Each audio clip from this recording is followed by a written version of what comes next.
Hi everyone, we are going to go over today what came out of September, and I apologize, it is almost the end of October and we're now going over this information, but I do have a 4-month-old and I was traveling in the past couple weeks, and so having all of those things combined, my time has been very limited, and I apologize that we're just now getting to this information. But let's go ahead and jump right in and go over what happened in September.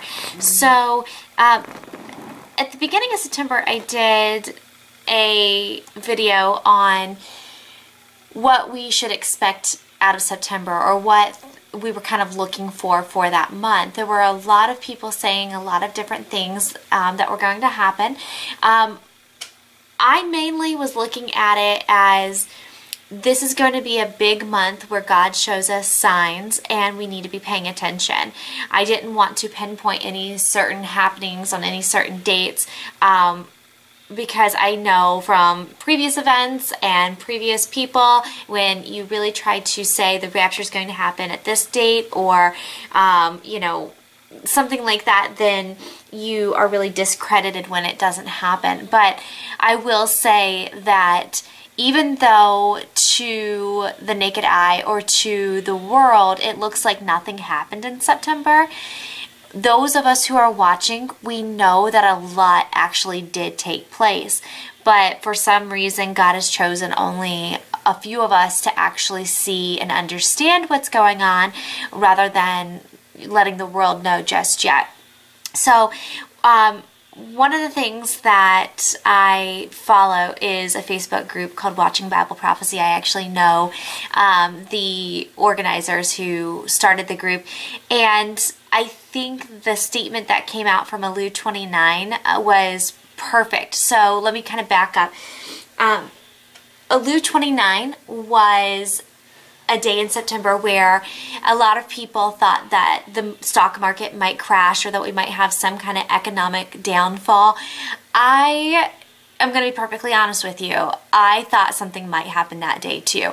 And the reason why I did think that something was going to happen that day, as far as an economic downfall, was because of our recent history of things happening on that day. If you don't know what I'm talking about, please go back and watch my other videos discussing the matter, or the matter, I should say. But so even though we didn't see a huge economic downfall, don't be fooled. There was still a lot that was going on. And I think that the Watching Bible Prophecy Facebook group organizer, she explained it the best when a lot of people were coming to her saying, you know, well, what's going on? We didn't see any downfall financially this day. And I'm just going to read you what she wrote. So it said, NYSE, which is the New York Stock Exchange, did not crash today. This is directed to no particular persons, but I have gotten several private messages asking me about this, as people seem to be very discouraged. First of all, Jonathan Cahn, which Jonathan Cahn was the rabbi who wrote the book about the Shemitah year. He wrote the Harbinger. He was kind of the man in the forefront, saying that if we look at history, then Allude 29 this September should have some kind of financial downfall.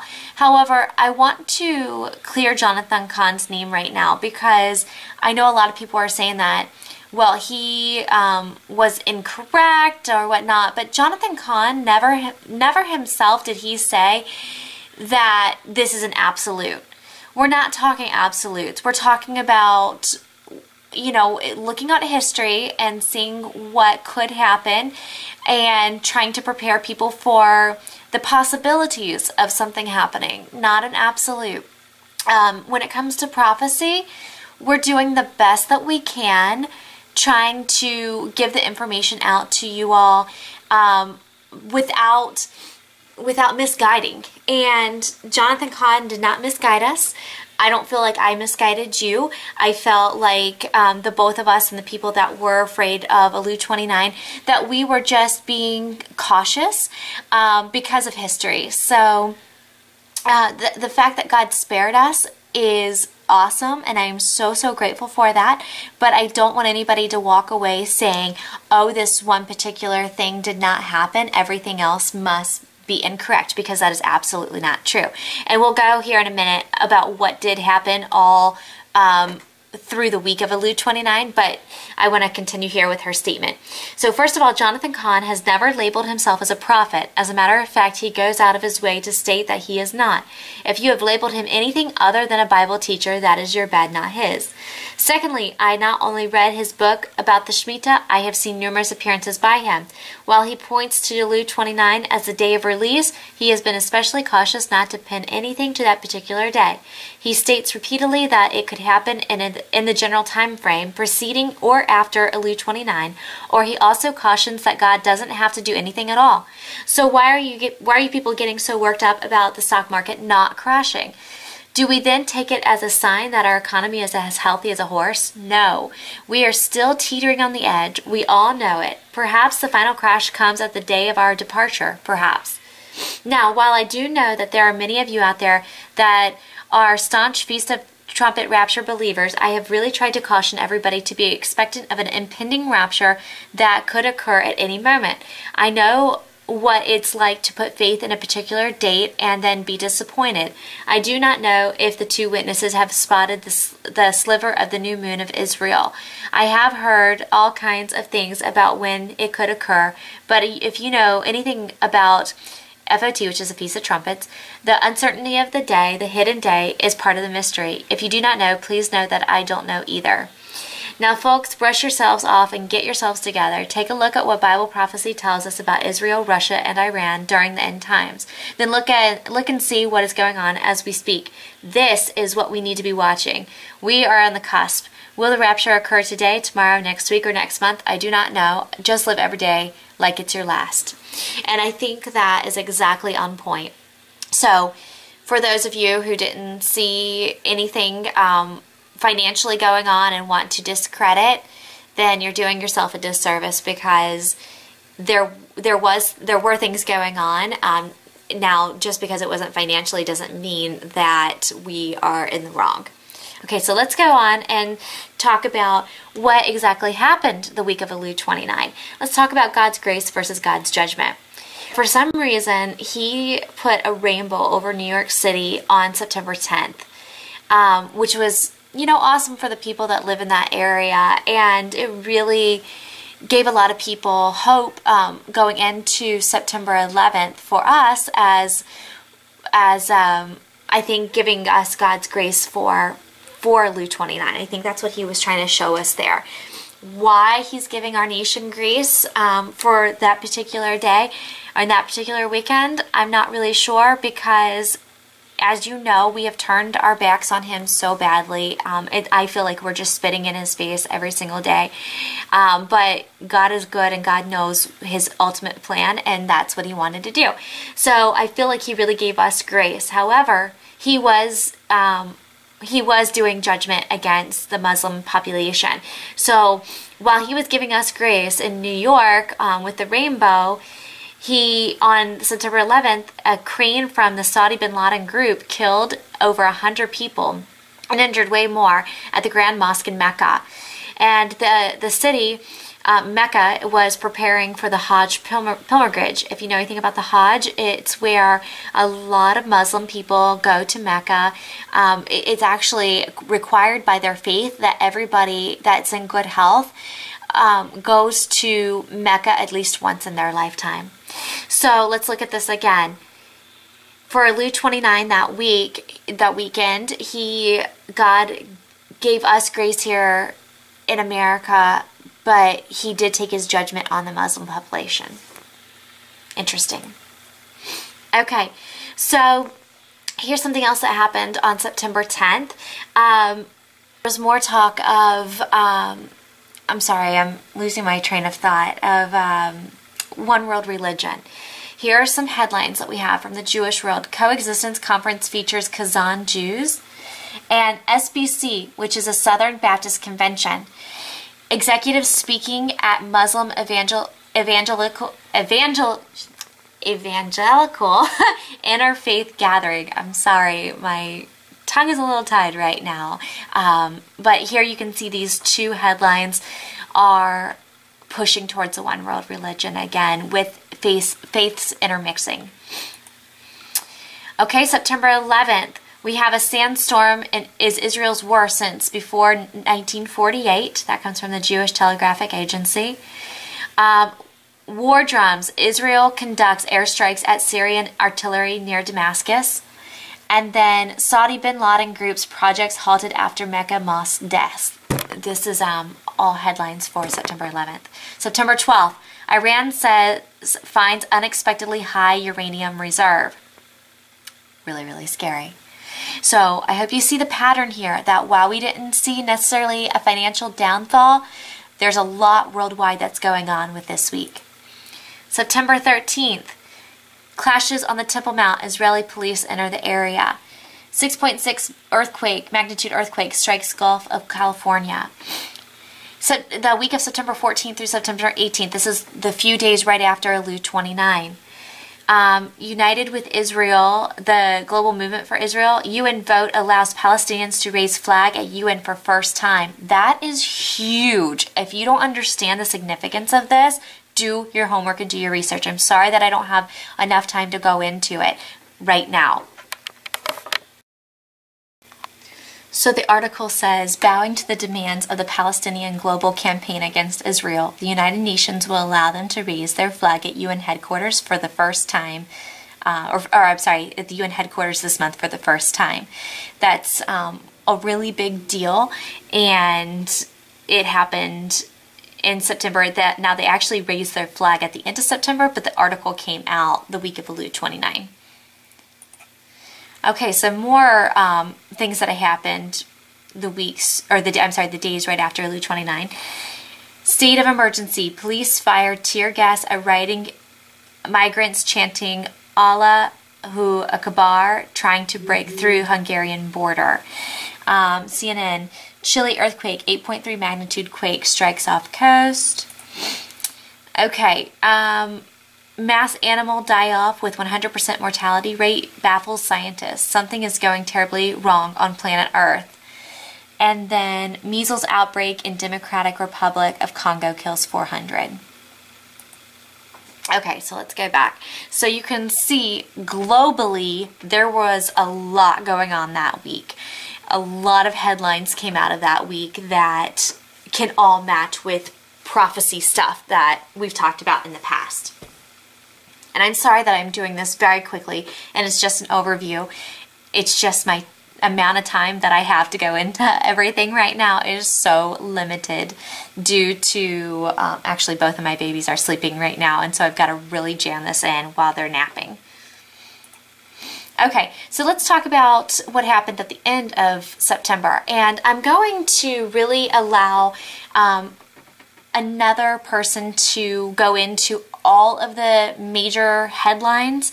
His name is JD Farag. I've mentioned him before, and he does a fantastic job of going over everything in depth and really explaining how it ties into prophecy. I'm just really focusing on what I saw immedately and what he doesn't touch on. And the things that I'm going to be going over are just really interesting things that like I said, that I saw with my own eyes.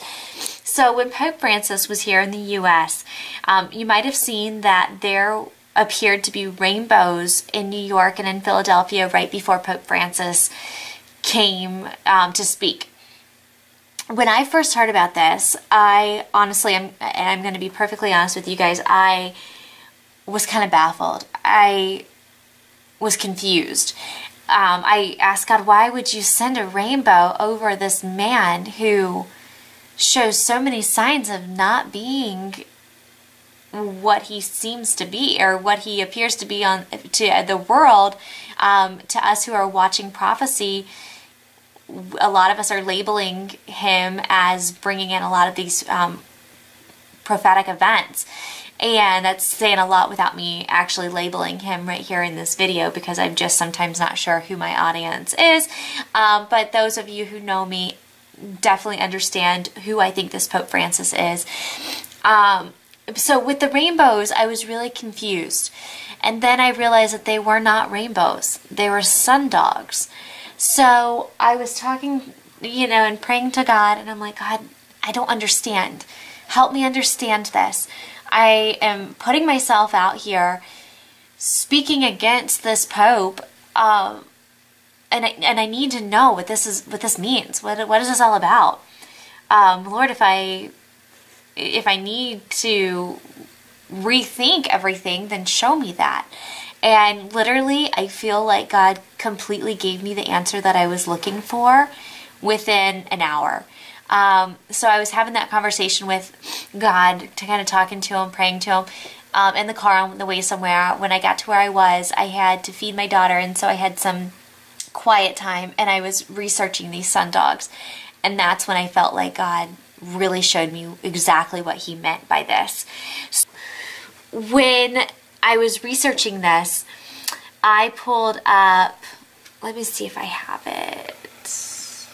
Okay, so here are some of the headlines, okay? And then I pulled up this article from the Old Farmer's Almanac. It says, and I'm right here, both rainbows and sundogs are formed by moisture filtering the sunlight. Rainbows form when drops of rain act as prisms, breaking sunlight into a multitude of colors. Sundogs appear when sunlight hits clouds of ice crystals and the ice acts as prisms. Probably the biggest difference between the two is that a rainbow usually signals an end to the rain, while a sundog often means that rain or snow is on the way. A storm is on the way. When I read that, I literally, my jaw about hit the floor, because it was the exact answer that I was looking for. I had asked God to show me what this meant, and he 100% did, and he did it very quickly so that I wasn't confused anymore. What I truly, truly believe is that God sent these sundog rainbows to show us that this Pope is bringing in a storm. It's not, because like I said, the sundogs are not a rainbow, but to most people, it appeared to be a rainbow. So let's talk about, I do not think this Pope is the Antichrist, but let's just talk about that for a second. The Antichrist is going to appear to be like Christ, but he's not Christ. A sundog rainbow appears to be like a rainbow, but is not a rainbow. I believe this Pope is bringing in a lot of destruction, and that he's going to be ushering in the Antichrist. I really do believe that, and I believe that God 100% showed me exactly what he was doing with these sundogs, bringing in this Pope on the same day. To me, this just confirms everything that I've thought about this Pope. It really does. And it confirms that God really is trying to make sure that I keep pushing this information out and sharing it with you all. Very interesting, right? Okay. Something else, oh my goodness. So I was sitting here in my living room watching the Pope's visit in Philadelphia, not because I cared about him at all and that I wanted to celebrate him here in Philadelphia. That's not it at all. But I wanted to just see for myself what was going on. That way, if I could take away anything for my classes or these videos. And I didn't watch all of it, but when I turned on my TV, they were kind of ending his time in Philadelphia, and I believe it was the Archbishop of Philadelphia, one of the churches in Philadelphia, said to Pope Francis, it would be an honor if you would sign a mural that is going to be hanging in one of our newest schools in Philadelphia.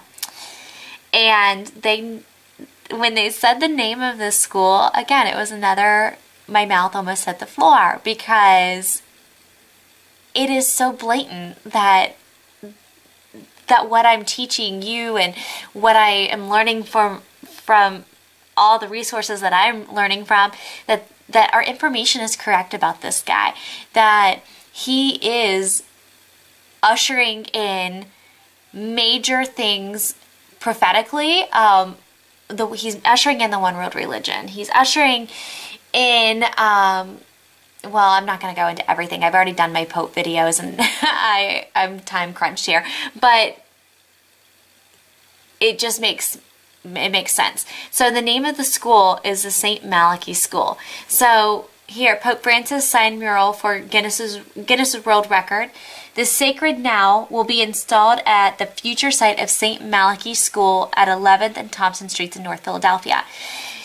Real quick, without going into much detail about this, like I said, if you want more information about the Pope, please go back and watch the other Pope videos that I did. I did a 2-part series on him.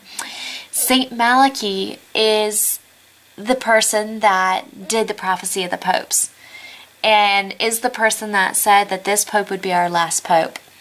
And everything that I'm seeing matches that. And how ironic is it that of every name that school could be, Pope Francis is signing a mural for it to go to the St. Malachy School.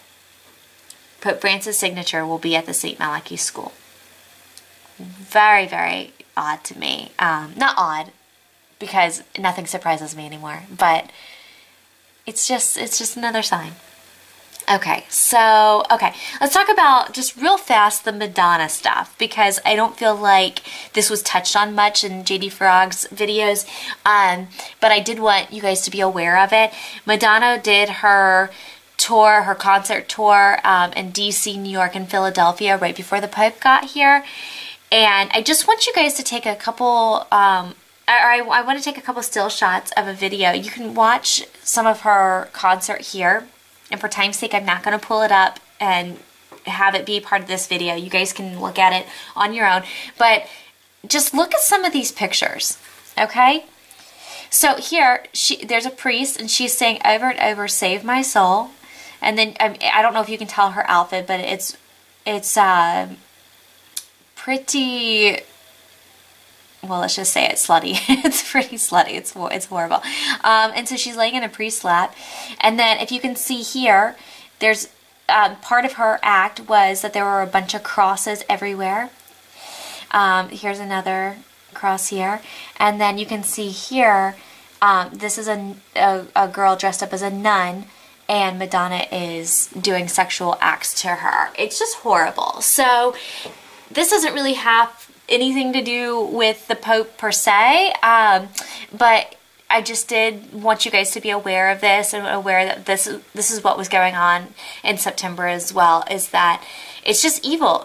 There's so much evil going on in the world, and I'm trying to make you guys aware of it. Okay, this was interesting. The Hurricane Jacqueline. You can see that there's a couple articles here, or headlines here, we all know about it. Is interesting is, what does Jacqueline mean? It means established by God. So everything that happened in September, and then we have a Hurricane Jacqueline, which means established by God. Just as interesting, and I wanted to bring that to you guys. Okay, so here are the YouTube links that I want you guys to watch for JD Farag. He really goes over what happened in September very, very, very well, better than I could. And I don't have the time, honestly, to go through every single little thing. I want to so badly, but like I said, a 4-month-old and a 3-year-old has got my time very limited right now. So I'm going to put these links in the bottom of the comment section. Please click on them and watch these, because this is part of my presentation to you guys. I want you to watch this and understand everything that came out. I gave you what I saw immediately out of September. I definitely saw the things that JD talks about as well, but I wanted to give you a little bit more of some things that I saw that he didn't mention. But please go through and watch these as well, as you will get a better understanding of everything that happened in September and moving forward what's going to be taking place. There is a lot still happening, and the ball just keeps rolling and keeps getting bigger, and the momentum is stronger, just like those birthing pains that Jesus had talked about what to expect. And as we're getting closer to the end times, this is something definitely that we should have been made aware of, and that we should be watching. So anyways, I hope that gives you a good understanding of what happened in September, and moving forward what we're going to be looking for. And so yeah, until next time, I don't know when that will be, because like I said, my time is limited, but I definitely want to keep giving you guys information. I am still watching, still looking at everything, and want to make sure that you guys are as well. If you want to be a part of that Watching Bible Prophecy Facebook group page, just look for them. We'll make sure that you get added on there as well, or send me a message and let me know. So talk to you next time. Bye.